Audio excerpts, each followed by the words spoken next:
Good morning students. तो कल हमने इंडस वैली सिविलाइजेशन को पूरा कंप्लीट किया और आज हम लोग चर्चा करेंगे। 2 सत्र करना पड़ेगा इस पे, क्वेश्चन आंसर सेशन की बात करेंगे। और सबसे बड़ी बात है कि इस क्लास को मैं पब्लिक करूँगा तो आपको लिंक तो जाएगा ही जाएगा। पब्लिक इसलिए कर रहा हूँ कि वो बच्चे जो हमारे बैच का हिस्सा नहीं हैं उनको भी कम से कम क्वेश्चन आंसर राइटिंग की जो टेक्निक है वो पता चले। और ये 2 भागों में मैं कर रहा हूँ। आज जो डिस्कस कर रहा हूँ वो केवल यूपीएससी के सवाल डिस्कस कर रहा हूँ। कल जो डिस्कस करूँगा वो उसमें Uttar Pradesh public service commission के और बीपीएससी के सवाल भी करेंगे। और आपके जो भी सवाल हों, आप मुझे जो दिए हुए नंबर हैं, आपको दिया हुआ है, एकेडमी का भी नंबर है, मेरा भी नंबर है, आप वहाँ अपने प्रश्नों को भी क्या कर सकते हैं कि भेज सकते हैं। उन सारे प्रश्नों को भी मैं लूँगा। तो शुरुआत करते हैं क्वेश्चन आंसर सेशन की। देखिए, यूपीएससी में इस सेक्शन से प्रायः सारे सवाल, प्रायः लगभग मतलब काफ़ी फ्रीक्वेंट सवाल आए हुए हैं, है ना। तो आइए एक एक सवाल को देखते हैं और उस पर चर्चा करते हैं। जो पहला सवाल है, पढ़िए इस प्रश्न को, देखिए कि क्या कृषि प्रवीणता ने हड़प्पा कालीन कस्बों एवं नगरों के उत्थान में उत्तोलन का कार्य किया। विवेचना करिए। कहने का मतलब ये है कि जब हमने आपको इकोनॉमी का सॉफ्टवेयर दिया था तभी एक सिस्टम बताया था कि वास्तव में क्या होता है। पहले कृषि एग्रीकल्चरल सरप्लस होता है, कृषि अधिशेष होता है, एक प्रक्रिया है। कृषि अधिशेष होगा, पहले एग्रीकल्चर होगा, उसके बाद व्यापार वाणिज्य होगा, आंतरिक और बाह्य व्यापार, और फिर व्यापार वाणिज्य के बाद आप देखेंगे कि नगरीकरण प्रोत्साहित होता है, उत्तोलित होता है या प्रमोट होता है। उसी चीज को उसने बताया कि क्या कृषि प्रवीणता ने हड़प्पा कालीन कस्बों एवं नगरों के उत्थान में उत्तोलन का कार्य किया। तो इसी फार्मूले को, जिस सॉफ्टवेयर पे हमने इकोनॉमी को आपको बताया है, वही सवाल इसको पूछा हुआ है। तो कैसे लिखने का प्रयास करेंगे? डायरेक्ट ऐसा तो है नहीं कि आप लिख देंगे कि हाँ किया, यहाँ से तो शुरुआत करेंगे नहीं। और वैसे भी विवेचना करना है। विवेचना करने का मतलब होता है कि कैसे क्रमिक विकास हुआ है, उस क्रमिक विकास को आप क्या करें कि पॉइंट आउट करें। और जाहिर सी बात है, मैक्सिमम हम 300 वर्ड्स लिख दे रहे हैं, लेकिन वास्तव में 200 या 250 वर्ड्स तक अपने आंसर को समेटने की जरूरत है, राइट। तो निश्चित रूप से कृषि, पहले हम लोग चर्चा करेंगे कि कृषि प्रवीणता थी या नहीं थी और कैसे हड़प्पा कालीन कस्बों का हुआ। तो इसी फार्मूले को उठा करके लिखना है। मुख्य समस्या क्या आती है कि सर शुरुआत कैसे करें। मैंने कई लड़कों को देखा है कि सर बातें तो सब समझ में आ रही, शुरुआत कैसे करना है। तो आइए हम लोग संकोच न करते हुए सीधे शुरुआत करते हैं। आपको लाइन पकड़ाते हैं और फिर उसी लाइन पे आगे आप बढ़ते चले जाइएगा। जैसे अगर हम इसकी शुरुआत करनी हो हमें, तो हम कैसे करेंगे?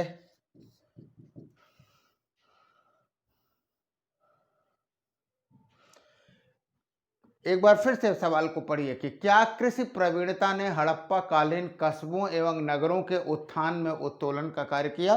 तो कई तरीके से कर सकते हैं। फिलहाल एक मॉडल हम आपके सामने दे रहे हैं कि हड़प्पा सभ्यता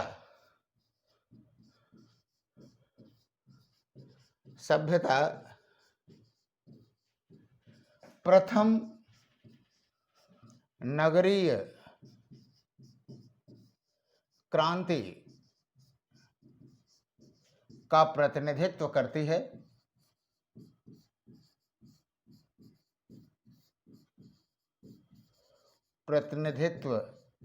है। इस सभ्यता का आधार, इस सभ्यता का आधार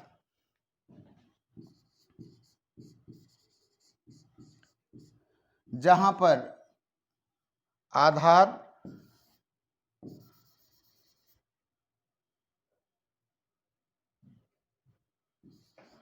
जहां कृषि ने तैयार किया वहीं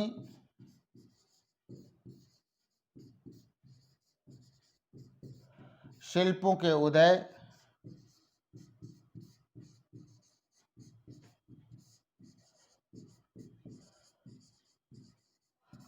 एवं व्यापार वाणिज्य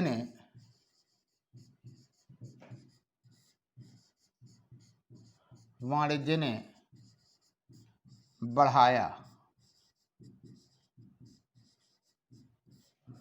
यानी आपने ये संकेत दिया कि ये जो अर्बन रिवॉल्यूशन है ना, वो निश्चित रूप से उसका जो बेस है वो क्या है, एग्रीकल्चर है। और अगर बेस एग्रीकल्चर है, इसका मतलब है कि उसी बेस पे आगे जो है हड़प्पा सभ्यता का विकास हुआ। राइट। अब आपको अगले सेक्शन में लिखना होगा कि किस तरह से कृषि अधिशेष आपको दिखाई देता है, कैसे एग्रीकल्चर का सरप्लस हुआ आपको बताएं। आप सीधे लिखेंगे कि सिंधु, आप जानते हैं एक तंत्र रहा है, सिंधु सरस्वती नदी घाटियों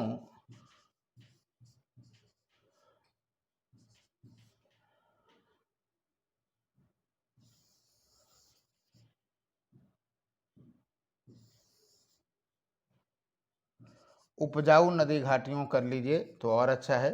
उपजाऊ नदी घाटियों में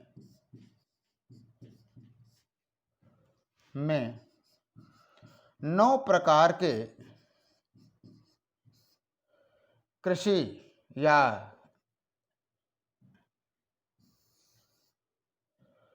में कृषि का विकास हुआ।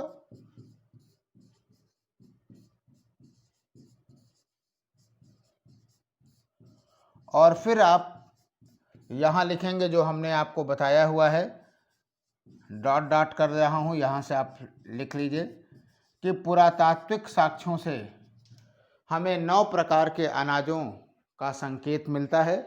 जो अनाज हैं उसमें से प्रमुख अनाजों की चर्चा कर दीजिए कि गेहूं, जौ, कपास, है ना, उन सारी प्रवृत्तियों को डिस्कस करिए।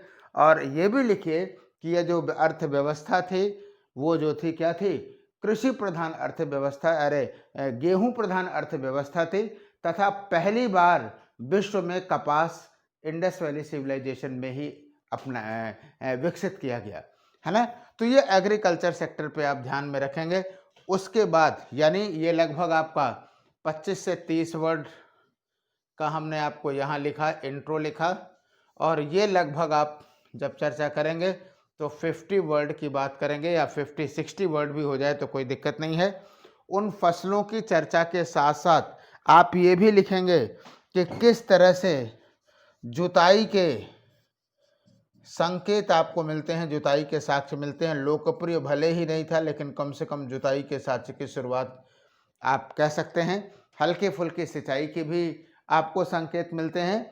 कुल मिलाकर के आप लिखेंगे कि जब इसका अगले सेक्शन पे आएंगे तो आप ये कह सकेंगे कि कुल मिलाकर के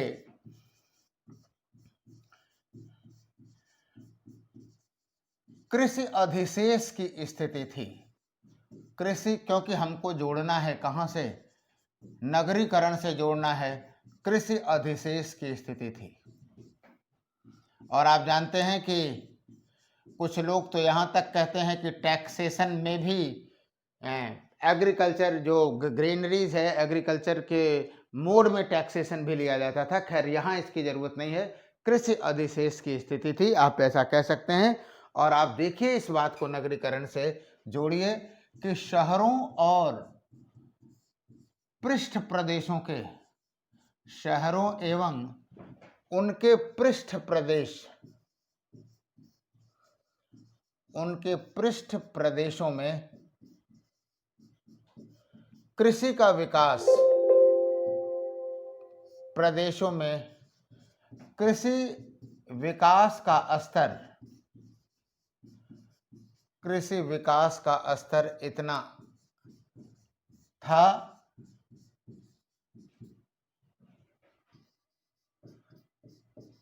कि वह नगरीकरण को आधार प्रदान कर सके, बेस प्रदान कर सके। आप इस बात को ऐसे भी आगे बढ़ा सकते हैं कि उल्लेखनीय है कि सैंधव व्यापार वाणिज्य से, आंतरिक व्यापार वाणिज्य से इस बात के संकेत मिलते हैं कि इन प्रदेशों से खाद्यान्न औद्योगिक प्रदेशों में या बड़े शहरों में जाते थे। तो निश्चित रूप से जो कृषि आधारित व्यवस्था थी, जो खाद्यान्न की व्यवस्था थी और जो नगरीकरण की व्यवस्था थी, उसमें एक संतुलन बना हुआ था। इसी संतुलन को उठा करके आप यहाँ पे फोकस करना है कि कैसे एग्रीकल्चर जो है इंडस वैली सिविलाइजेशन के नगरीकरण के लिए क्या रहा, प्रभावी रहा। राइट। अब इसमें यानी कुल मिलाकर के आप इसे 70-75 वर्डों में लिखेंगे तो जाहिर सी बात है 75 और 30-40 वहाँ आप लिख चुके हैं, तो ऑलरेडी 115 वर्ड हुआ। अब आइए हम लोग आगे बढ़ाते हैं इस बात को। आप कुल मिलाकर के मुख्य भाग है तो आप इसे 100 वर्ड तक भी लिख देंगे तो कोई दिक्कत नहीं है, 100 वर्ड तक भी लिख सकते हैं। आगे आप इस बात को जरूर लिखेंगे कि कृषि अधिशेष ने ही शिल्प एवं उद्योगों को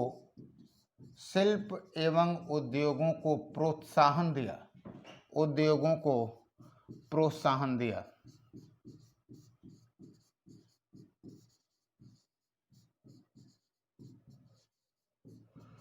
राइट। ये एक प्रोसेस हो गया आपको। और आपको बताऊं कि खास करके आप लिख सकते हैं कि जो सूती वस्त्र की शुरुआत था, इंडस वैली सिविलाइजेशन का एक प्रमुख पहलू था सूती वस्त्र, जो कि सिंधु घाटी सभ्यता का एक महत्वपूर्ण पक्ष था।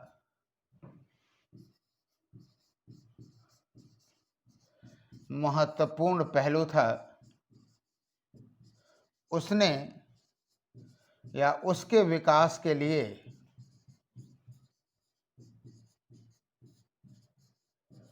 कपास ने आधार तैयार किया। एक ये भी ग्राउंड है, कपास ने आधार तैयार किया।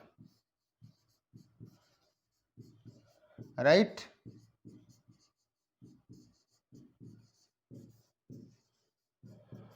तो शिल्प और उद्योग को एग्रीकल्चरल सरप्लस ने प्रमोट किया कि अब सबके खाद्यान्न की आवश्यकताएं अगर पूरी हो गई हैं तो जाहिर सी बात है तभी वो शिल्प उद्योग की तरफ विकसित जाएगा, ट्रेंड करेगा। और चूंकि कृषि अधिशेष था, इसीलिए इंडस वैली सिविलाइजेशन में जो विभिन्न शिल्प एवं उद्योग हैं उनकी स्थिति दिखाई देती है। यानी कुल मिलाकर के आप कह सकते हैं कि जो नगरीकरण आपको इंडस वैली सिविलाइजेशन का दिखाई देता है, वो उसका कहीं न कहीं जो आधार है वो एग्रीकल्चर ने तैयार किया। और आप ये मान सकते हैं कि कृषि ने ही एक तरह से नगरीकरण को प्रमोट करने का प्रयास किया। राइट। तो कृषि से आपने शिल्प उद्योग को जोड़ा। आइए अब निष्कर्ष की तरफ बढ़ते हैं। तो निष्कर्ष में आप इस बात को लिख सकते हैं कि इस प्रकार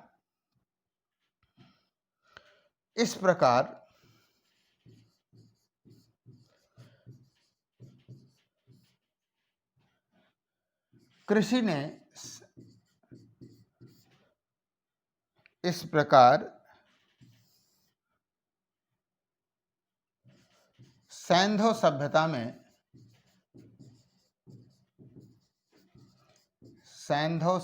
में कृषि ने नगरीकरण को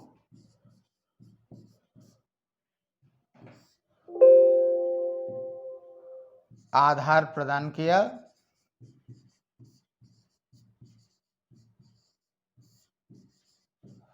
एवं उत्तोलन का कार्य किया, अपलिफ्टमेंट का कार्य किया एवं उत्तोलन का कार्य किया। तो अगर आपको इस कॉन्सेप्ट पे क्लियर है तभी आप इन चीज़ों को डेवलप कर सकते हैं। बहुत ज़्यादा आपको लिखना भी नहीं है ना। आपने देखा यहाँ पे कि 30-40 शब्द यहाँ लिखा आपने, 100 शब्द 50 क्या इसे आप मान चलें नीचे लास्ट तक जाते जाते 100 वर्ड्स के आसपास आ जाएगा, 100, 110, और फिर लास्ट में आपने 25 से 30 शब्दों में निष्कर्ष लिख दिया। आराम से 200 सवा 200 शब्दों में आपका आंसर हो गया, और यही वर्ड लिमिट होनी भी चाहिए। क्लियर? अगले सवाल पे आते हैं, नेक्स्ट क्वेश्चन पे आते हैं, क्वेश्चन नंबर। तो जो दूसरा प्रश्न है कि हड़प्पा संस्कृति के लिए कोई साहित्यिक स्रोत नहीं है और वैदिक काल के लिए कोई पुरातात्विक साक्ष्य नहीं है, इसकी व्यवस्था करिए। मुझे लगता है कि कहीं न कहीं मैं इसमें हिंदी मीडियम में कुछ न कुछ मिसप्रिंट है, जहाँ से मैंने जिस पब्लिकेशन से इसको लिया। अदरवाइज व्यवस्था वर्ड तो हमारे समझ में नहीं आ रहा है कि व्यवस्था क्या करना है। इसलिए आपको हमेशा कम से कम इतनी अंग्रेजी जरूर जाननी चाहिए कि चीज़ों को समझ सकें। इंग्लिश देखिए काफ़ी क्लियर है कि there are no literary sources for the Harappan culture and non archaeological evidence for the Vedic period. Explain the phenomena, इस घटना की व्याख्या करिए। और जो लोग ओपन सीरीज में पढ़े हैं या ऑफलाइन पढ़े हैं या ऑनलाइन सत्र में पिछले सत्रों में पढ़े हैं, तो जब हम लोग वैदिक लिटरेचर की चर्चा करते हैं, वैदिक साहित्य की, तो एक वैदिक युग की चर्चा करते हैं, तो आपसे हम एक प्रश्न पूछते हैं कि यार अभी सिंधु घाटी सभ्यता के संदर्भ में आपने केवल पुरातात्विक साक्ष्यों के आधार पर किया, और वैदिक युग में आप साहित्यिक स्रोतों पर जाते हैं, जबकि उसके बाद की रचना है। तो ऐसा क्या हो गया कि वैदिक युग से पुरातात्विक साक्ष्य समाप्त हो गए हैं? ये हमने हमेशा प्रश्न उठाया है, और वही कॉन्सेप्ट जैसे लगता है कि लेक्चर सुन करके ये कमीशन ने बना दिया हो, है ना। तो कहने का मतलब ये है कि हमेशा कॉन्सेप्ट टॉक करिए, कॉन्सेंट्रेट टॉक करिए। जितना आप ओपन सीरीज में मैथ फैक्ट रटते हैं ना, और जो भूल जाता है स्वाभाविक रूप से, तो जो फैक्ट बचता है उसी के आधार पर आप मेंस का आंसर लिख सकते हैं। मेरा आपको मतलब ये आश्वासन कह लीजिए या मेरा अपना अनुभव कह लीजिए। इसलिए तथ्यों पे ज़्यादा न मरा करिए, ध्यान देने की जरूरत है कॉन्सेप्चुअल बातों को। तो आइए देखिए क्यों होता है, इसकी व्याख्या करना इसने पूछा। ये 2018 का सवाल है, सॉरी यहाँ पे लिख दिया हुआ है 20 लिख दिया हुआ है, 18 का है। तो देखो पहली बात तो इस बात को समझ लेते हैं कि ऐसा क्यों है। पहली बात, ऐसा तो है ही नहीं कि वैदिक काल के लिए कोई पुरातात्विक साक्ष्य नहीं है। ये 100% राइट नहीं है। वैदिक युग के लिए लिमिटेड साक्ष्य हैं, है ना। और वो साक्ष्य हम बहुत कॉन्फिडेंस के साथ ऋग्वैदिक साहित्य से या ऋग्वैदिक युग से या वैदिक युग से नहीं मिला पाते हैं, है ना। तो कहने का मतलब ये है, कैसे लिखेंगे आइए हम बात करते हैं। इसके 3 पार्ट आप मान के चलिए। पहले एक एक पॉइंट को समझ लीजिए, फिर हम आपको लिखना बता देते हैं। देखो इसके पार्ट के 3 भाग हैं। पहला भाग बहुत ही आसान है, आप सभी लोग लिख दोगे कि जो इंडस वैली सिविलाइजेशन है या जो हड़प्पा सभ्यता है, ये एक आद्य ऐतिहासिक सभ्यता है, आप जानते हो। और आद्य ऐतिहासिक सभ्यता है तो जाहिर सी बात है लिपि है, लेकिन लिपि पढ़ी नहीं गई है। और जब लिपि पढ़ी नहीं गई है तो हम पुरातात्विक स्रोतों के आधार पर ही हड़प्पा संस्कृति के जो भी आर्थिक, राजनीतिक, सामाजिक, सांस्कृतिक जितने भी पहलू हैं, उन सारे पहलुओं की समीक्षा कर सकते हैं या जान सकते हैं। अब वैदिक युग को हम लोग 2 भागों में बांटेंगे, पहला ऋग्वैदिक युग और दूसरा उत्तर वैदिक युग, राइट। और फिर चर्चा करते हैं कि वास्तव में क्या एकदम पुरातात्विक साक्ष्य नहीं है, या जो पुरातात्विक साक्ष्य हैं उसको हम कहाँ तक कोरिलेट कर पाते हैं। तो आइए हम लोग पहली बात इस सेक्शन को लिखते हैं, ऋग्वैदिक वाले सेक्शन को समझते हैं। लिखने की बात तो हम बाद में भी कर सकते हैं। पहली चीज आइए चलिए इधर शॉर्ट में हम इधर साइड में समझते हैं और इधर फिर लिख देंगे। जो ऋग्वैदिक युग है, अगर आप पढ़ो, खास करके एनसीईआरटी की किताबें पढ़िए या जो हमने ओपन सीरीज में पढ़ाया, यही मेरा भी बेस रहा है।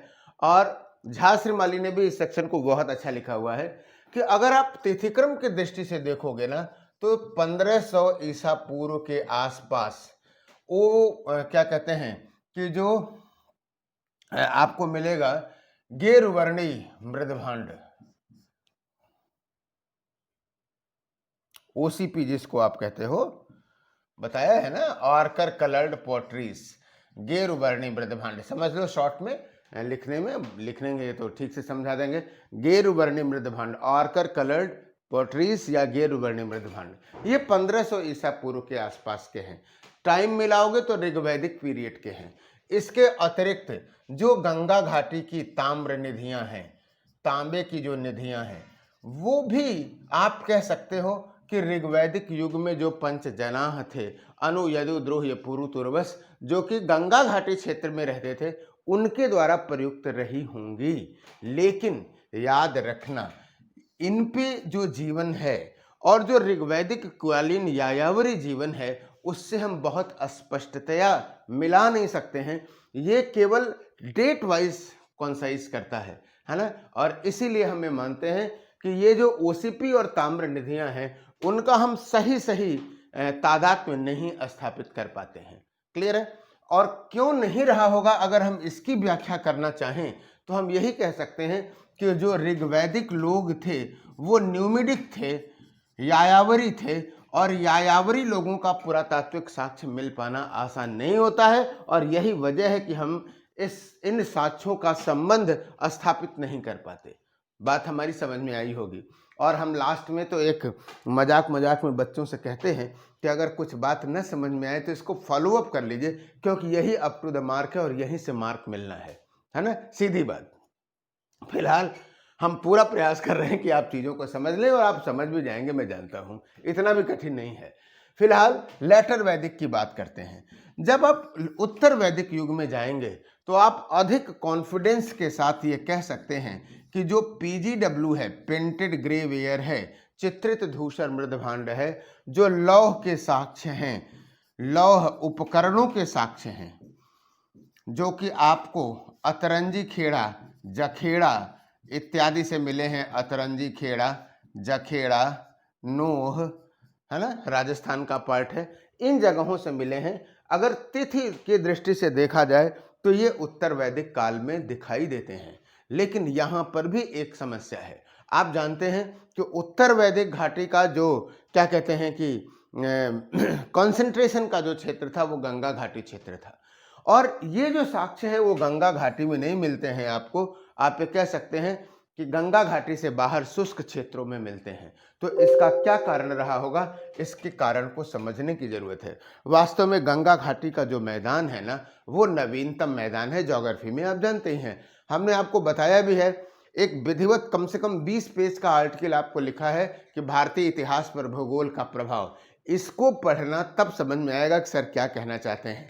वास्तव में जो एलुवियल सॉइल है, यहाँ पे नमी आपको मिलेगी खूब, नई नई नदियों के द्वारा नई मिट्टियाँ लाई गई हैं। तो जो उस समय के साक्ष्य रहे होंगे, दो रूपों में दिखाई देंगे, एक मृदभांड में, एक लौह उपकरणों में। मृदभांड काफी नीचे दब गए होंगे, गल गए होंगे, और आयरन के साथ जाहिर सी बात है जब नमी जुड़ती है तो क्षरण हो जाता है, और उसके बाद साक्ष्य वैसे ही नहीं रह जाता है। और यही वजह है कि उत्तर वैदिक युग से भी हमें पुरातात्विक साक्ष्य उतने कॉन्फिडेंटली नहीं मिलते, और यही सवाल उठा करके आपसे यूपीएससी में पूछ लिया गया है।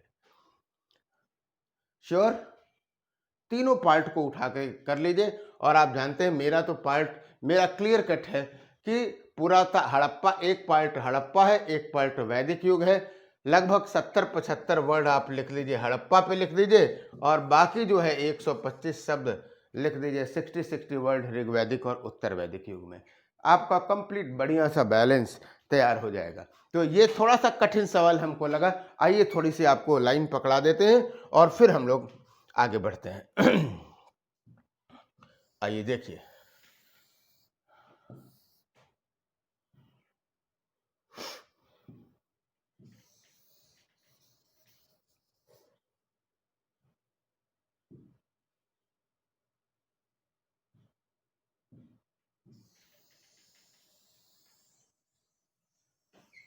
चले आइए देखिए कैसे लिखेंगे। लिखेंगे कि भारतीय उपमहाद्वीप में, कलर बदल दिया जाए क्वेश्चन से, आंसर वैसे भी बहुत सिंपल एंड सोवर लिखना चाहिए। आइए वाइट से लिखते हैं सीधे। लिखे कि भारतीय उपमहाद्वीप में,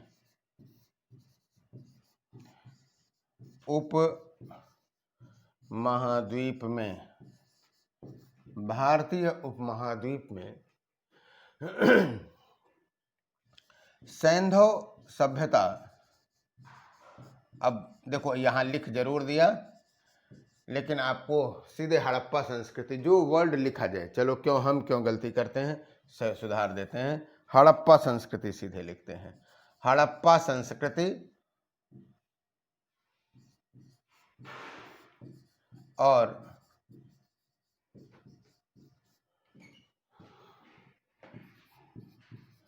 एवं वैदिक संस्कृति के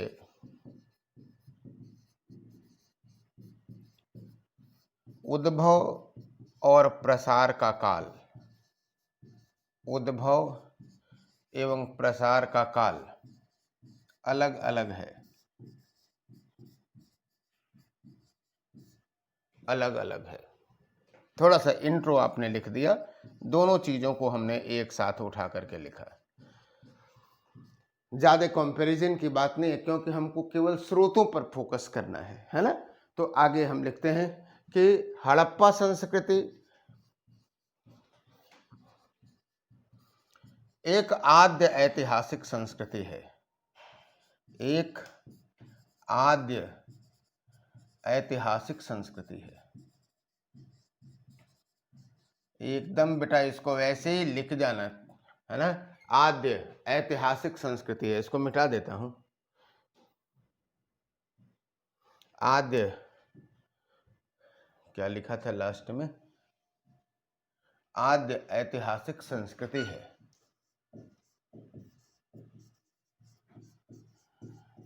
जहां लिपि का तो ज्ञान है, जहां लिपि का तो ज्ञान है, परंतु अपठनीय होने के कारण, यही परिभाषा ही है, अपठनीय होने के कारण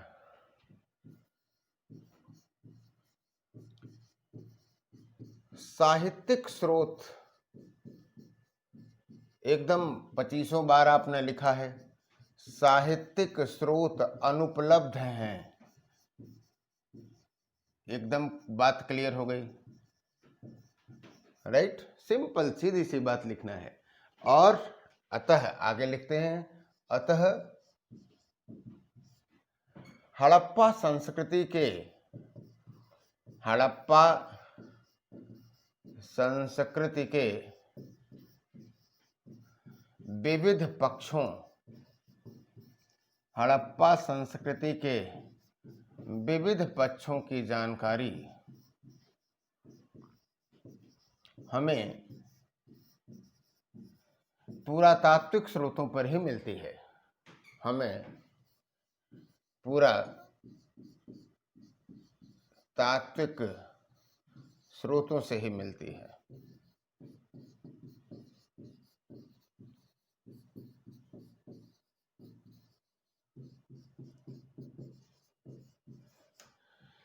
राइट? तो जो पहला सेक्शन है वो आपने लगभग लिखा, क्लियर है? आगे चलते हैं कि वैदिक संस्कृति, अब आप थोड़ा सा लिखेंगे, वैदिक संस्कृति की पुनर्संरचना, पुनर्संरचना मुख्यतः वैदिक साहित्य पर हुई है,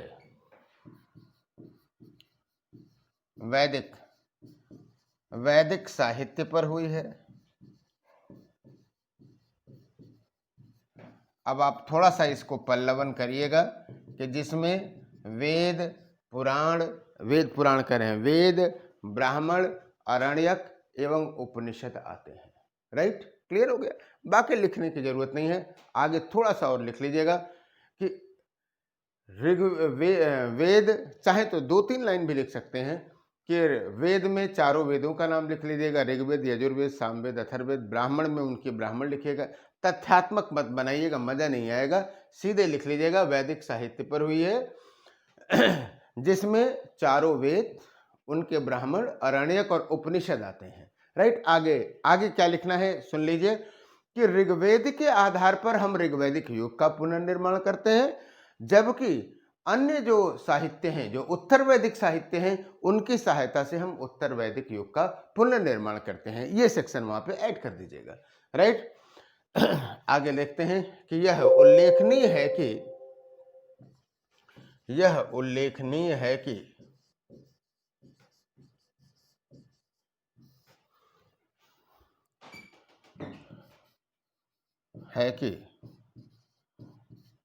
ऋग्वैदिक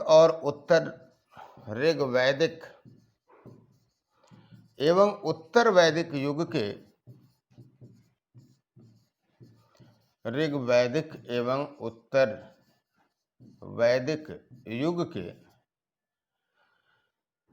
सीमित पुरातात्विक साक्ष्य मिले हैं। यद्यपि कि इनका अंतर संबंध परिभाषित करना कठिन है। अंतर संबंध परिभाषित करने में कुछ कठिनाइयां हैं। राइट,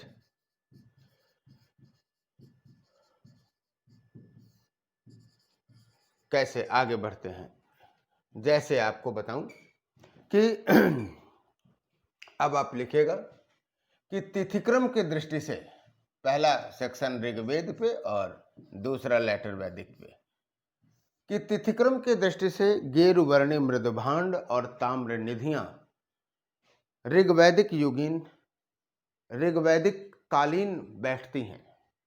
तिथिक्रम की दृष्टि से गेरुवर्णी मृदभांड एवं गंगा घाटी की ताम्र निधियां ऋग्वैदिक कालीन बनती हैं, किंतु इन पर जो जीवन है, इन पर जो जिन जीवन का उत्कीर्ण मिलता है, वो या क्या कहते हैं कि ऋग्वैदिक युगीन जीवन से मेल नहीं खाता, केवल तिथिक्रम ही मेल खाता है। राइट, आप आगे लिखेंगे कि ऐसा प्रतीत होता है कि ऋग्वैदिक आर्य यायावरी थे और इसलिए उनके पुरातात्विक साक्ष्य जो हैं वो पर्याप्त नहीं मिलते।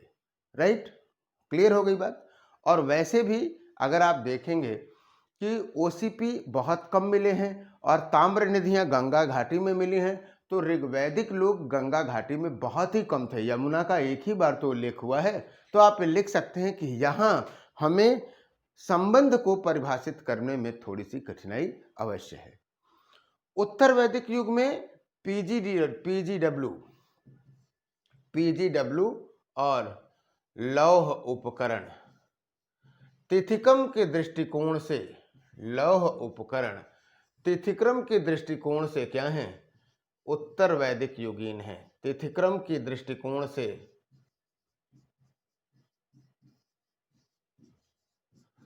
उत्तर वैदिक युगीन है। उत्तर वैदिक युगीन है।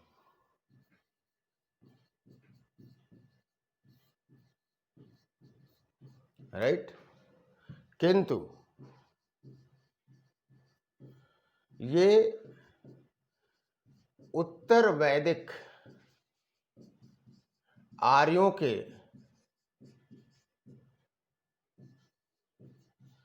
केंद्र बिंदु गंगा घाटी क्षेत्र में कम मिले हैं।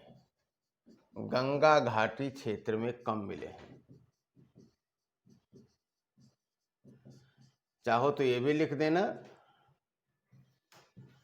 कि ये जो साक्ष्य हैं वो कहाँ मिले हैं।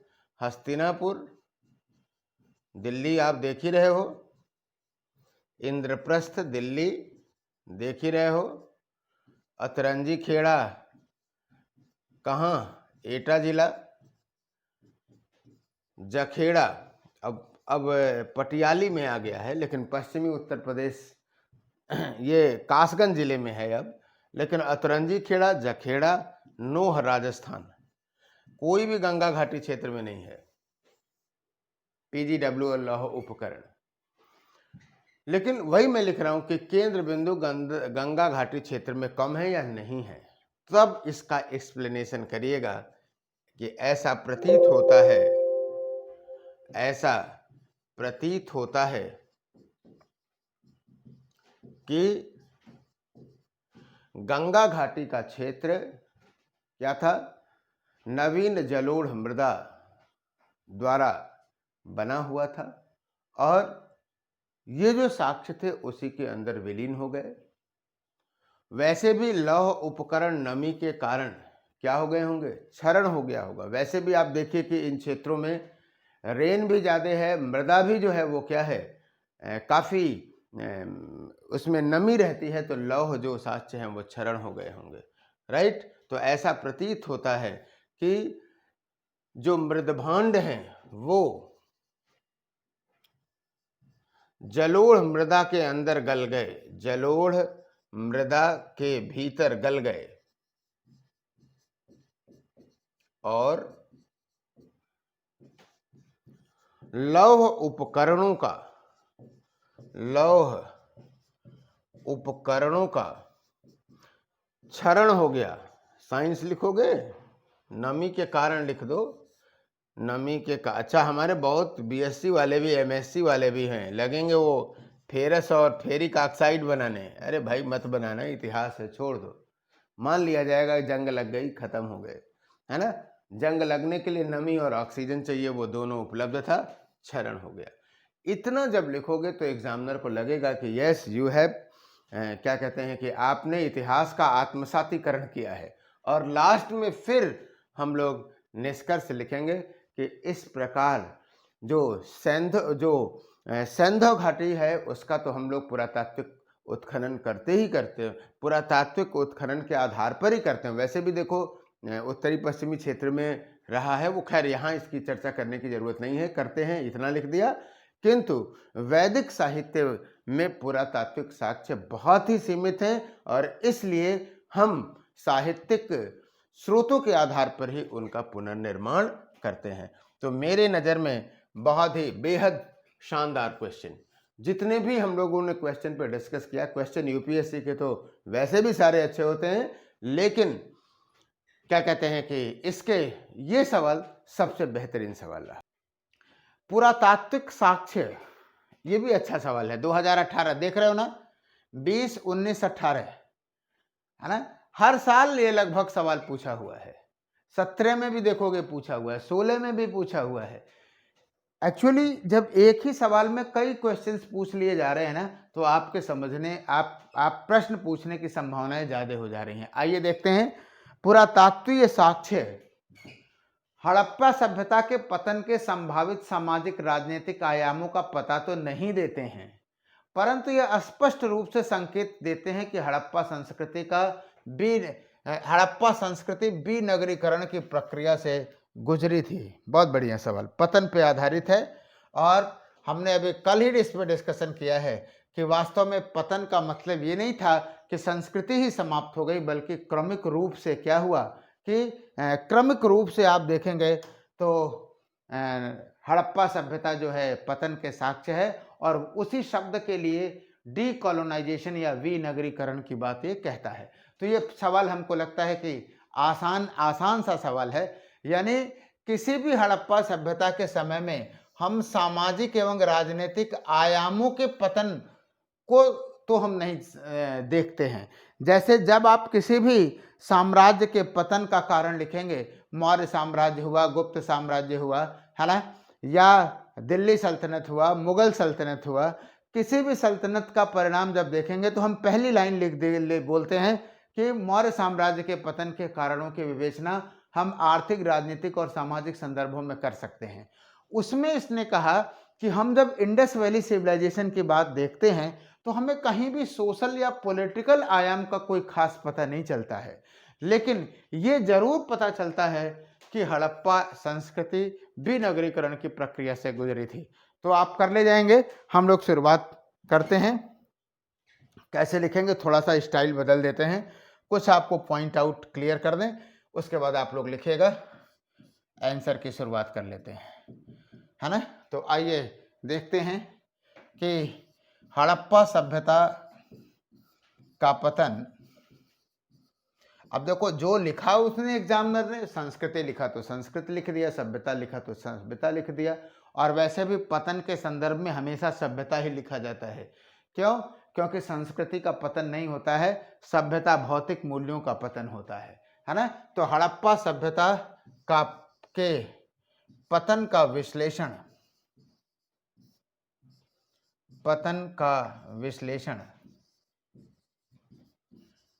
इतिहासकारों के बीच, थोड़ा सा चेंज करते हैं स्टाइल, इतिहासकारों के बीच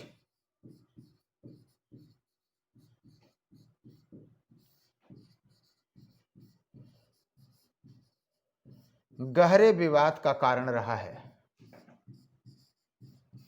गहरे विवाद का कारण रहा है।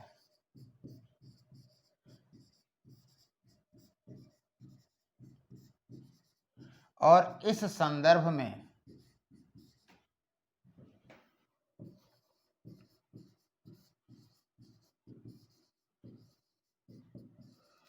कई मत दिए गए हैं या कई दृष्टिकोण उभर करके आए हैं, कई दृष्टिकोण उभर करके सामने आए हैं।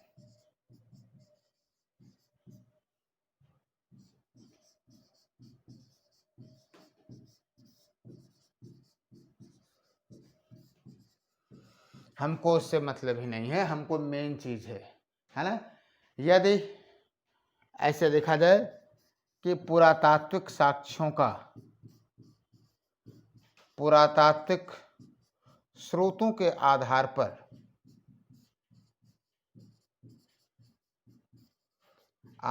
पर हमें सामाजिक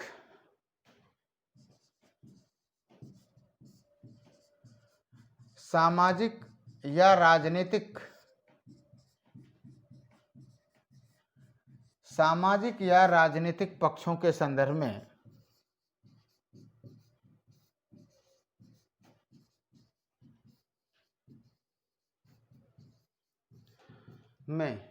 कोई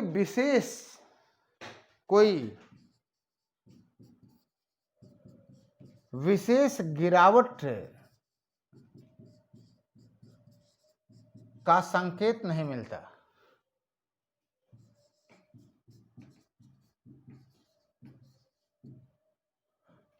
संकेत नहीं मिलता,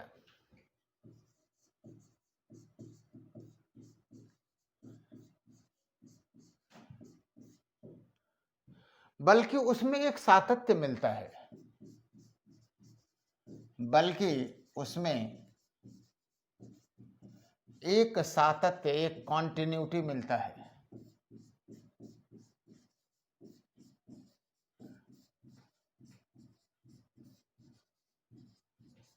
राइट।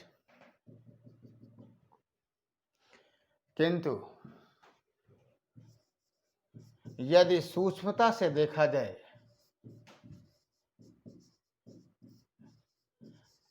किंतु यदि सूक्ष्मता से देखा जाए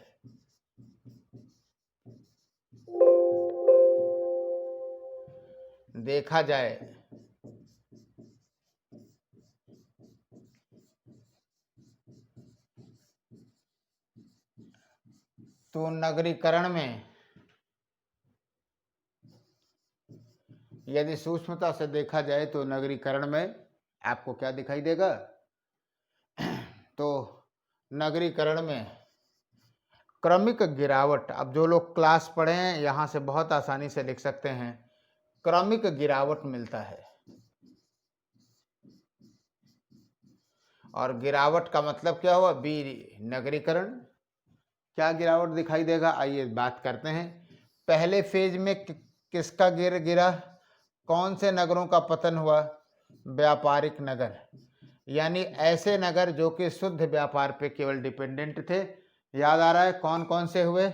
जैसे सूत का गेंडोर। आप लोग ना हिंदी में अंग्रेजी में लिखिएगा, आप लोग हिंदी में ही लिखिएगा, आदत बेकार हो गई है हम लोगों की बाइलिंगुअल पढ़ाते पढ़ाते। फिलहाल सूत का केंडोर हुआ, सूत का कोह हुआ, बालाकोट हुआ, बालाकोट हुआ। यानी आप देखेंगे कि इन नगरों का पतन सबसे पहले हुआ। इसी आधार पर लोग यह बताते हैं कि ऐसा लगता है कि व्यापार वाणिज्य में गिरावट हुई, यानी सैंधव सभ्यता का जो व्यापार वाणिज्य का जो संतुलन था वो संतुलन गड़बड़ हो गया और उस संतुलन की वजह से नगरीकरण के उत्कृष्ट लक्षणों में कमी आने लगी। उसी को विनगरीकरण या डीकोलोनाइजेशन की बात वो कह रहा है। दूसरे स्तर पे जब ये लोग व्यापारिक नगर के लोग जब क्या हुए, क्या कहते हैं कि पतन के शिकार हुए, तो ये लोग अन्य नगरों की तरफ भागे। और वैसे भी आप सपोज करिए कि अगर मान लीजिए कोई एटा का आदमी है और मुंबई से कमा के आ रहा है या दिल्ली से, और दिल्ली का पतन हो गया या मुंबई का पतन हो गया, तो वो एटा गांव में अपने नहीं जाएगा, है ना। वो प्रयास ये करेगा कि अच्छा चलो दिल्ली से या मुंबई से आ रहे हैं तो कम से कम एटा शहर में ही कोई सही काम मिल जाए। क्यों? क्योंकि नगरीय जीवन का आदी हो चुका है वो। दूसरे चरण में आप देखेंगे लोथल, जैसे लोथल हुआ, हड़प्पा हुआ, मोहनजोदड़ो, जो बड़े बड़े नगर हैं, इन पे दबाव बढ़ा तो इनका पतन होने लगा। जनसंख्या एकाएक लोथल की बढ़ती हुई दिखाई देती है। तो जब आर्थिक संसाधनों के अनुपात में जनसंख्या बढ़ेगी तो जाहिर सी बात है जो नगरीकरण का स्तर है वो घट जाएगा।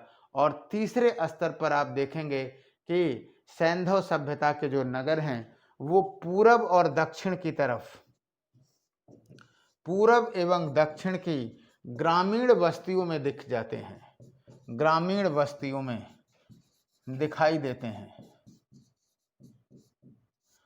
यानी इस लेवल पर आते आते आप देखेंगे कि इंडस वैली सिविलाइजेशन जो है, जो नगरीय सभ्यता थी, वो नगरीय सभ्यता ग्रामीण सभ्यता के द्वारा आच्छादित हो गई। और ये कम से कम अगले 400-500 सालों तक रहा। और ये फिर द्वितीय नगरीकरण के समय में फिर इनका उद्भव हुआ या फिर उनका विकास हुआ। तो निश्चित रूप से यही वो सेक्शन पूछना चाहता है कि पुरातात्विक साक्ष्यों से विनगरीकरण की प्रक्रिया से गुजरी थी। यानी नगरीय तत्वों का जो ह्रास हो रहा है वो इन 3 चरणों में हो रहा है। आप देख रहे हो फर्स्ट, सेकंड एंड थर्ड, तीनों पे 50-50 या 60-60 शब्द लिखने की जरूरत है। 60 त्रिका 180, बाकी इधर हमने 50-60 शब्द लिख ही दिया है ना। तो ये 200 और 250 शब्दों का एक बेहतरीन सवाल आप आंसर बन जाएगा, है ना। आजकल बेटा मेन स्किल यही है कि आप इतिहास को इतने स्तर पे समझे रहिए, इतने बढ़िया से समझे रहिए कि अपनी बात को सीमित तथ्यों के साथ 200 शब्दों में कह दीजिए। अब वो जमाना गया कि सैंधव सभ्यता के उदय पर एक निबंध लिखें और आप 8 पेज लिख के चले आते थे, है ना। तो वो डिप्रेशन में आ जाए। हालांकि नंबर तब भी साइंटिफिक लिखने पर ही मिलता था, लेकिन अब वो नजरिया ही खत्म हो गया। अब 200-250 शब्दों में कहने का मतलब ये है कि कहानी ना बांचिए, है ना। अब वो कहानी कहने के लिए आपके पास जगह नहीं है कि जगह जगह की कहानियां सुनाइए और फिर उस पर लिखिए। टू द पॉइंट रहिए और एक्यूरेट रहिए। जितनी बेहतरीन समझ रहेगी उतना ही बेहतरीन आप कर पाएंगे। तो अगले सवाल की तरफ बढ़ते हैं।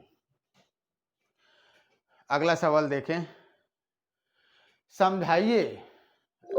एकदम बहुत ही मस्त सवाल है, 2016 का, यूपीएससी का है। बहुत सारे लोग ही नहीं समझ पाएंगे। और आपको बताऊं एक बहुत ही महत्वपूर्ण प्रकाशन है, हमने प्रश्न के लिए रख लिया। उत्तर तो आप जानते ही हो कि मैं किसी का नहीं देखता, है ना। तो प्रश्न के लिए मैंने रखा था। और बाय द वे आंसर पे भी नज़र आ गए। टीचर है ना, गलत लिखा रहेगा तो निश्चित रूप से नज़र जाएगी। अब मैं इतना प्रतिष्ठित प्रकाशन है कि नाम नहीं लेना चाहता हूँ।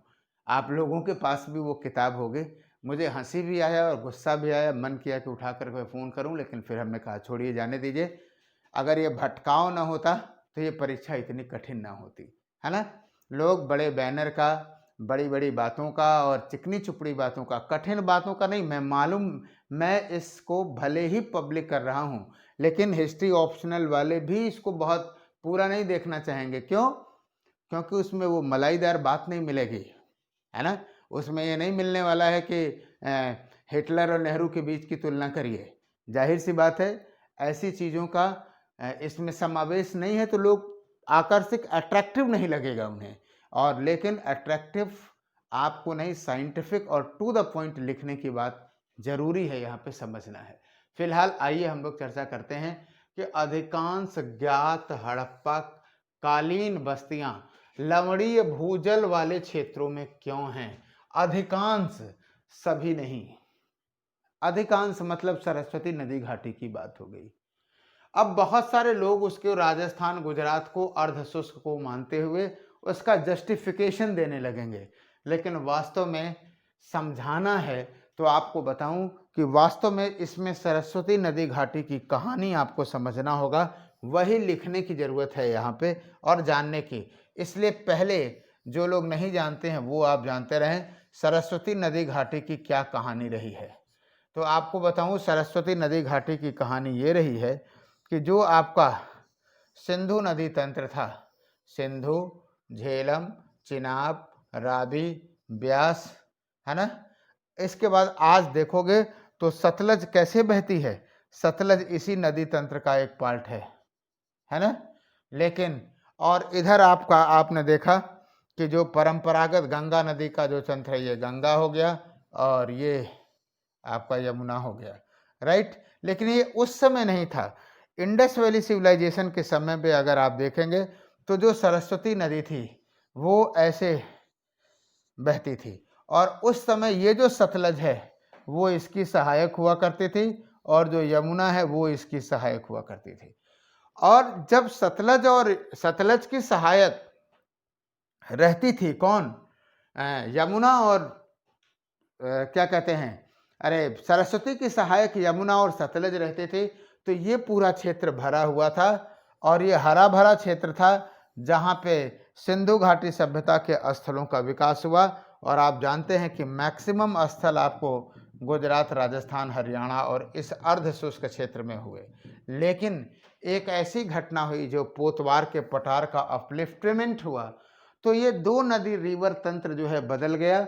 जो आपकी सतलज है वो सिंधु नदी तंत्र में चली गई और गंगा जो है वो यमुना नदी तंत्र में चल गई, और ये जो क्षेत्र था वो काफी शुष्क रहा। तो जो आज अर्ध शुष्क क्षेत्र में इन स्थलों को हम देखते हैं, वास्तव में उस जमाने में अर्ध शुष्क नहीं था। यही तो समझाना है, और क्या समझाना है, राइट। तो आप उम्मीद करते हैं कि इस कॉन्सेप्ट को सब ले लेंगे। वैसे भी हमने क्लास में इसकी विस्तृत चर्चा की है, क्लियर है। तो क्या कारण है, तो निश्चित रूप से आप ये कहेंगे कि वास्तव में अब शुरुआत हम चलिए यहां से करा दे रहे हैं। मैप बना देंगे तो बहुत अच्छी बात है, इतना मैप। और एक चीज और जरूर जानते रहिएगा, यहां जरूर लिख लीजिएगा कि जो ड्रेनेज सिस्टम है आपका, या रिवर ड्रेनेज लिख लो और भी क्लियर लिख लो, river drainage system in proto historic phase. गलत लिख दिए क्या, ठीक तो लिखे, प्रोटो हिस्टोरिक फेज, आद्य ऐतिहासिक काल में। क्लियर है। तो अब तस्वीर एकदम से क्लियर हो जाएगी। और अब आप लिखिएगा, यहां पे आंसर समझाइएगा कि अधिकांश ज्ञात हड़प्पा कालीन, आप लिए इस बात को ज्ञान ज्यादा लेने की जरूरत नहीं है, सीधे लिख दीजिए कि वर्तमान में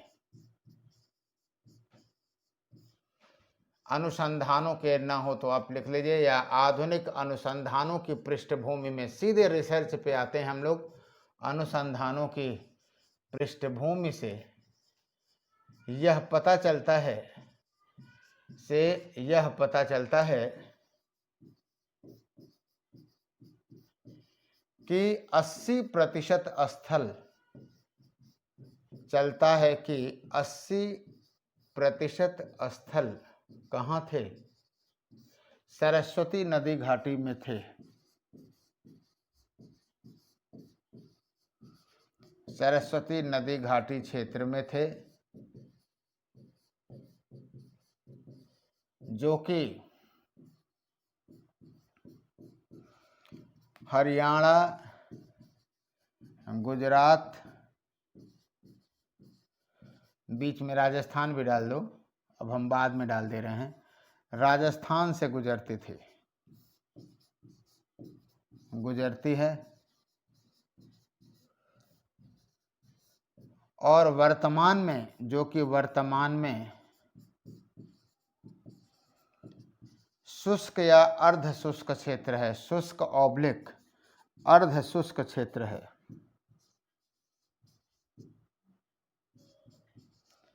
अर्ध शुष्क क्षेत्र है।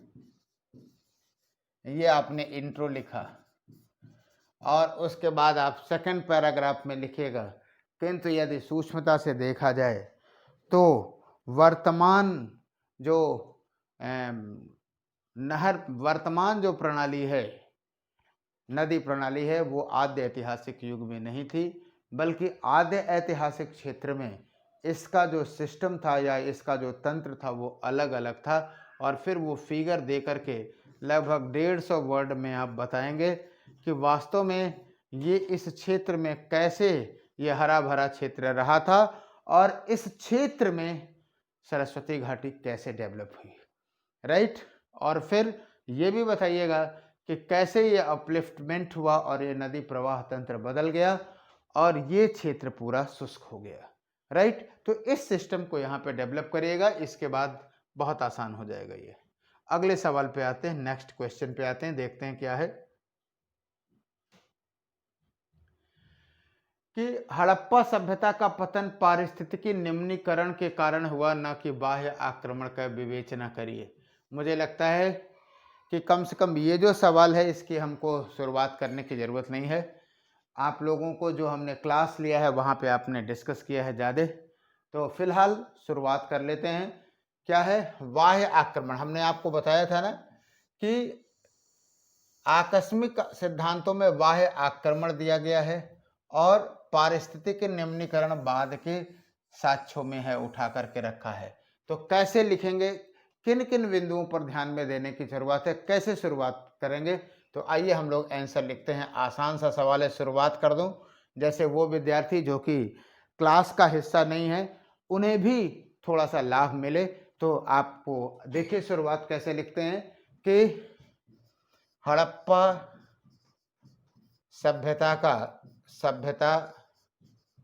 के पतन के संदर्भ में,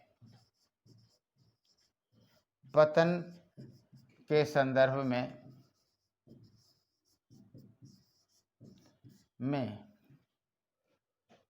इतिहासकारों के बीच के संदर्भ में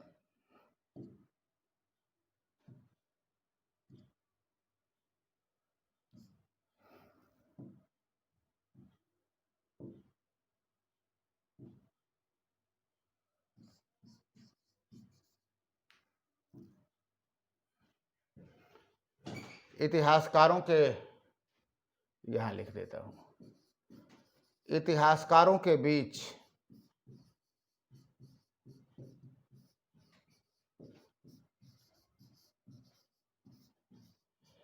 गहरा मतभेद रहा है।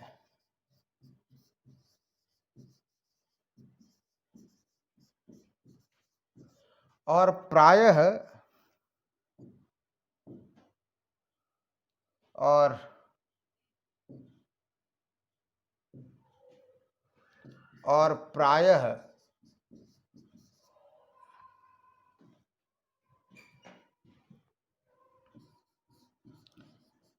विश्लेषण के दो आयाम रहे हैं। थोड़ा सा लाइन पकड़ा दूं आपको, आयाम रहे हैं। आकस्मिक पतन का सिद्धांत, आकस्मिक पतन का सिद्धांत एवं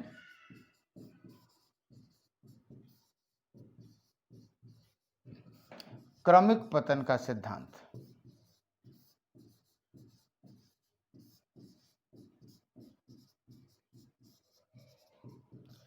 कोई जरूरी नहीं है कि आकस्मिक पतन के सिद्धांत के सारे पहलुओं की चर्चा करिए, बाढ़, भूकंप, अग्नि, है ना, ये सब जरूरत नहीं है। लेकिन आपने हिंट कर दिया कि दो मेन स्ट्रीम रहा है, एक आकस्मिक पतन का सिद्धांत और दूसरा क्रमिक पतन का सिद्धांत। तो जो बाह्य आक्रमण का सिद्धांत है वो आकस्मिक पतन के सिद्धांत में है। आइए हम लोग पैराग्राफ चेंज करते हैं। शुरुआत आपने किया, पैराग्राफ चेंज करके हम लोग लिखेंगे कि बाह्य आक्रमण का सिद्धांत, आक्रमण का सिद्धांत आकस्मिक पतन के सिद्धांतों में, आकस्मिक पतन के सिद्धांतों में प्रमुख रहा है, सिद्धांतों में प्रमुख रहा है। अब डॉट डॉट डॉट कर रहा हूं, अब आप लोग समझिए क्या लिखना है। हमने आपको बताया कि इसको कैसे लिखना है, इसको कम से कम 75 वर्ड यहाँ पे लिखना है, क्योंकि दो सिद्धांतों की तुलना है ना, तो 75 ये 75 ये, या मान लीजिए पारिस्थितिक नियमनीकरण को थोड़ा बढ़ा देंगे, 75 से 80 शब्द आप लिख सकते हैं।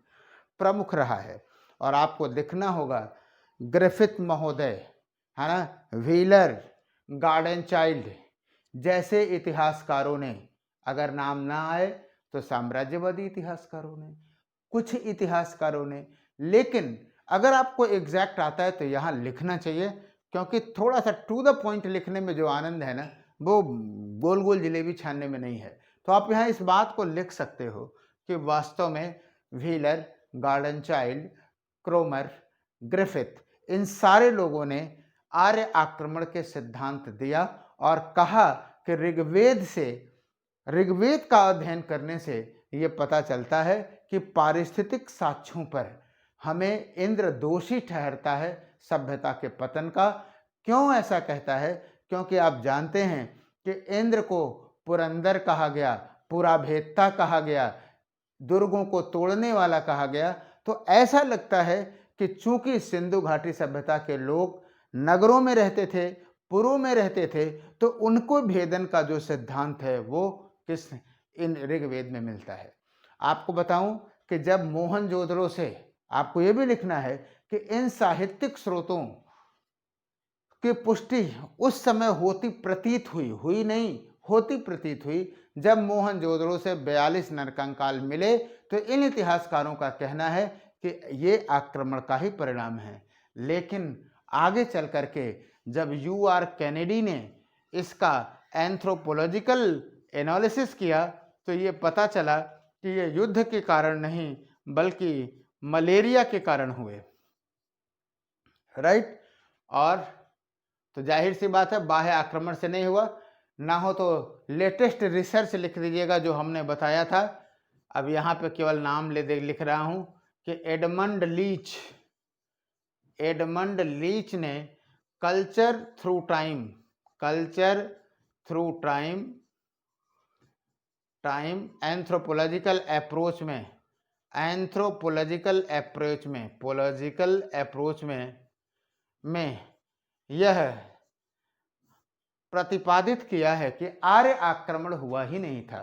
तो थोड़ा सा लेटेस्ट हो जाएगा, 2011 के आसपास का ही आया, और फॉरेन राइटर का रिसर्च है तो और भी आनंद हो जाएगा।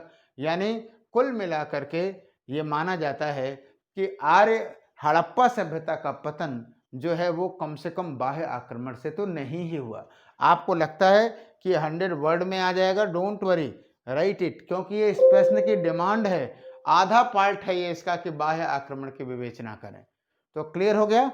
आइए पैराग्राफ को चेंज करेंगे और फिर लिखेंगे कि वस्तुतः वर्तमान में, बस एक लाइन लिखता हूं, आगे आप सुन लीजिए कि वस्तुतः वर्तमान में पतन का विश्लेषण विश्लेषण पर्यावरणीय संदर्भ में किया जा रहा है, पर्यावरणीय संदर्भों में किया जा रहा है, राइट, पर्यावरणीय संदर्भों में किया जा रहा है एवं, इतना तो लिख ही देता हूं, दीर्घकालिक एवं दीर्घकालिक पतन पर जोर दिया जा रहा है, राइट। इतना लिखने के बाद दो चीज लिखने की जरूरत है। पहला जो मत आया वो आया पर्यावरणीय कुप्रबंधन का, कुप्रबंधन या असंतुलन का, कि माना गया कि इतने व्यापक पैमाने पर जंगलों की कटाई हुई कि ईंटा पकाने के चक्कर में कि पर्यावरणीय असंतुलन बैठ हो गया। ये एक सामान्य बात कही गई। दूसरी बात एक रिसर्च है, आप जानते रहिए, वो है गुरदीप सिंह का। गुरदीप है तो नहीं है, गुरदीप कहेंगे तो दूसरे हो जाएंगे। गुरदीप सिंह नाम दिख रहा है ना साहब साहब, गुरदीप सिंह ने, इन्होंने जयपुर के हिस्तोला गांव में रिसर्च किया और फूलों के परागकण विश्लेषण से ये बताया, ये रिसर्च इन्होंने बताया कि इस क्षेत्र में उस समय में शुष्कीकरण हुआ, मरुस्थलीकरण हुआ, और जाहिर सी बात है यह जो मरुस्थलीकरण था वो क्या था, पर्यावरणीय निम्नीकरण का ही परिणाम था, राइट।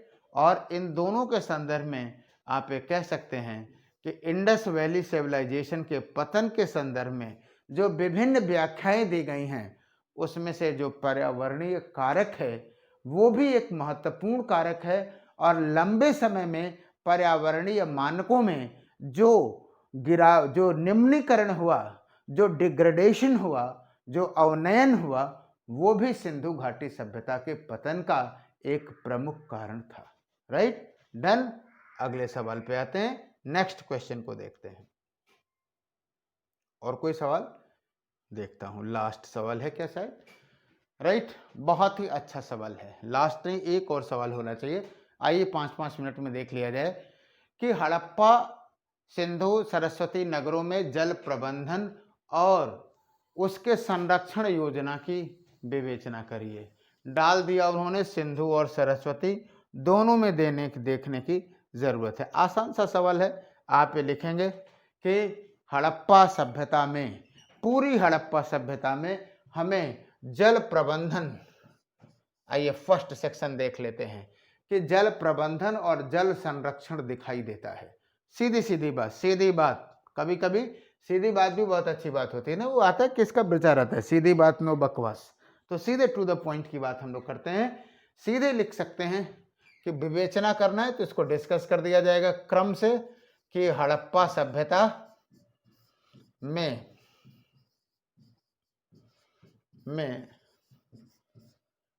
सिंधु और सरस्वती क्षेत्रों में, सिंधु, यही दो पार्ट ही हैं, सिंधु और सरस्वती नदी तंत्र में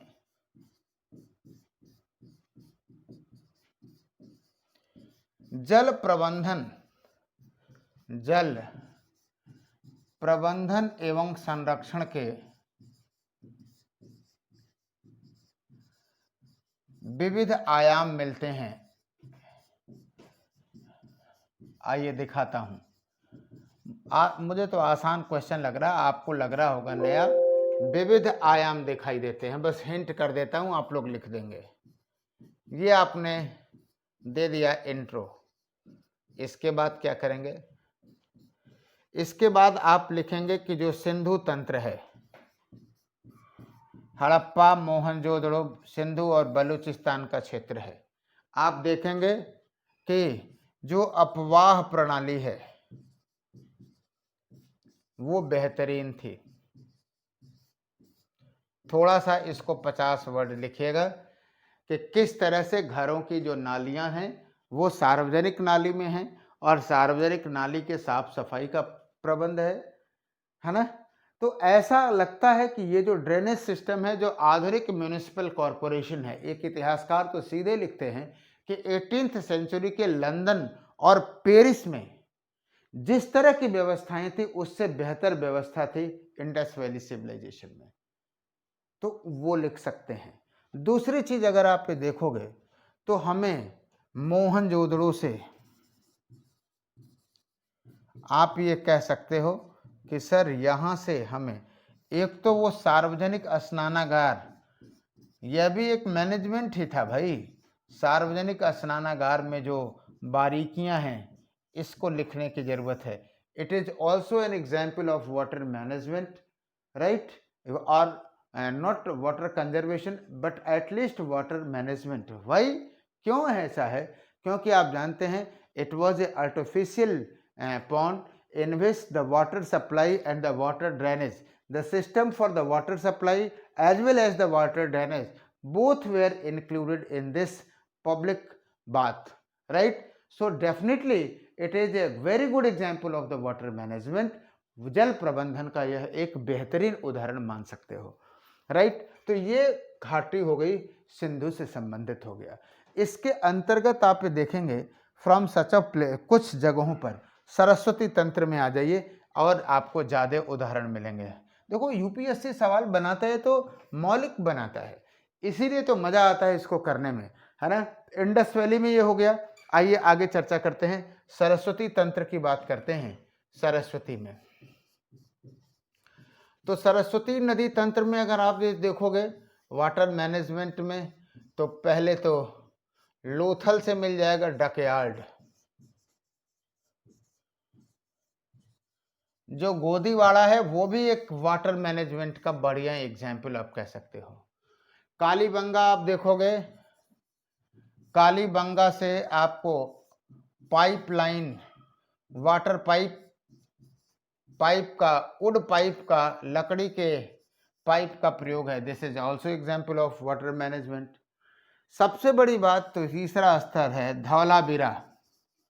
धौलावीरा से आप जानते हैं कि 27 जलाशय हैं, है ना, 27 पॉइंट्स हैं, और पत्थरों से, चूंकि यहाँ की बलुई जमीन है तो पत्थरों को काट करके ये बनाया गया है, और इसीलिए हम कहते हैं कि रॉककट आर्ट का ये बेस्ट एग्जाम्पल है।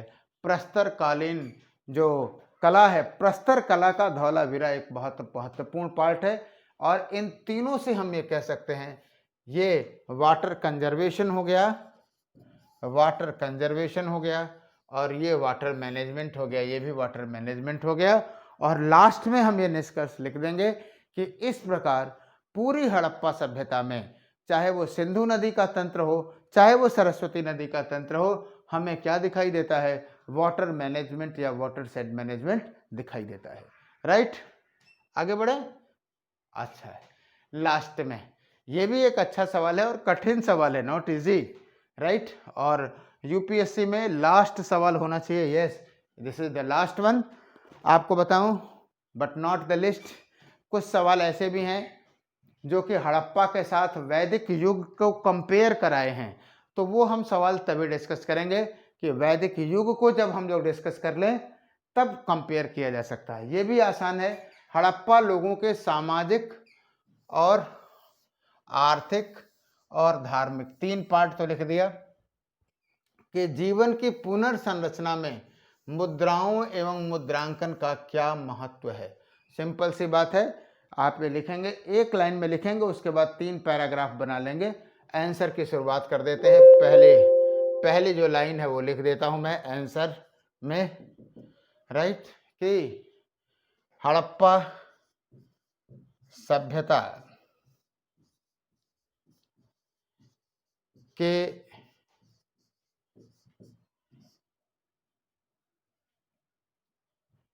विविध पक्षों के मूल्यांकन के संदर्भ में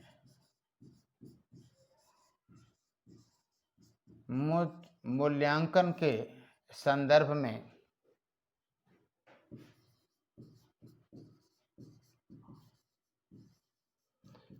मुहरें, मुद्राएं क्या वो मोहरें हैं, लेकिन आप यहाँ लिख दीजिए मुद्राएं एवं मुद्रांकन, यानी जो मुद्रा पर लिखा हुआ है मुद्रांकन एक महत्वपूर्ण स्रोत हैं, एक यूनिफॉर्म इम्पोर्टेंट स्रोत हैं। डन, ये हमने स्टैंड किया। आइए देखते हैं इकोनॉमी आप जानते हो, वैसे भी आप कहेंगे कि सर इकोनॉमी बहुत पकड़ते हैं। जाहिर सी बात है, आंतरिक जो व्यापार था वो वस्तु विनिमय था, लेकिन मोहरों से ये पता चलता है कि जो बाह्य व्यापार है, बाह्य व्यापार वो किससे चलता था? बाह्य व्यापार चलता था, मुद्राओं का प्रयोग होता था। एक बिना एग्जाम्पल दिए तो काम बनेगा नहीं। एग्जाम्पल आप देंगे कि लोथल से आपको फारस की मुहर मिली है और फारस से हमें सैंधो सामान मिला है, सैंधो वस्तुएं मिली हैं, तो जाहिर सी बात है आप इलॉबरेट कर सकते हो कि किस तरह से इकोनॉमिक ट्रेड हुआ रहा होगा, राइट। उसी तरह से सामाजिक की बात हम करें तो इन मुहरों पे बहुत ऐसी चीज़ें हैं जो कि सामाजिक पहलुओं पर प्रकाश डालती हैं। जैसे मुहरों पर विभिन्न प्रकार के प्रतीकों का अंकन है ना। धर्म को भी चाहो तो एक ही साथ जोड़ लो, कोई ज़रूरी नहीं कि सामाजिक और धार्मिक को अलग अलग लिखो, क्योंकि सोसाइटी रिलीजन से तो जुड़ी हुई आपको दिखाई ही देती है ना।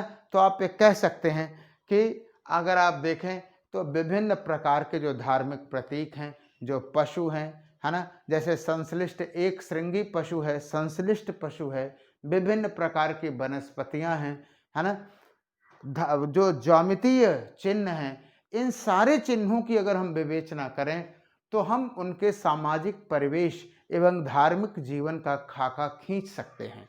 कुछ चीज़ों की हम चर्चा कर भी सकते हैं और बिना एग्जाम्पल दिए ये क्वेश्चन आगे बढ़ेगा ही नहीं। जैसे हम बात करें पशुपत योगी की मुद्रा, पशुपत योगी की जो मुद्रा है मैके को मिली, किस तरह से उस पर चारों पशुओं का अंकन है उसकी हम चर्चा कर लें।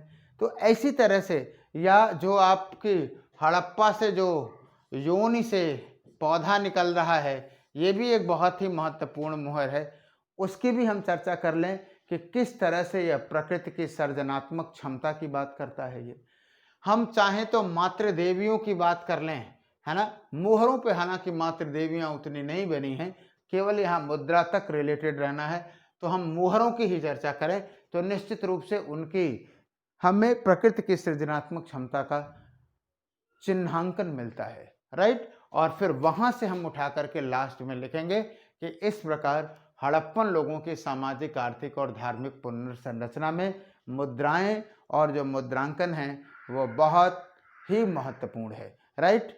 तो बहुत बहुत धन्यवाद आप लोगों को इस को देखने के लिए, समझने के लिए, राइट। कल की चर्चा, आज यूपीएससी के सवालों को हमने डिस्कस किया, तब तक आप लोग अपने अपने सवाल बीपीएससी के या यूपी के तो हमारे पास रहते ही हैं, बीपीएससी के झारखंड में तो है ही नहीं है शायद, तो जहां कहीं से भी आपको किसी भी कमीशन का इंडस वैली सिविलाइजेशन पे कोई प्रश्न हो तो आप मुझे व्हाट्सएप करिएगा, मेल करिएगा, राइट। ओके, मन लगा करके पढ़िए, क्योंकि अभी जो आपने पढ़ा हुआ है, अभी जो मेहनत किया है, वही आगे जा करके आपके एग्जाम में आपको सफल बनाएगा, राइट। तो बहुत बहुत धन्यवाद, थैंक यू।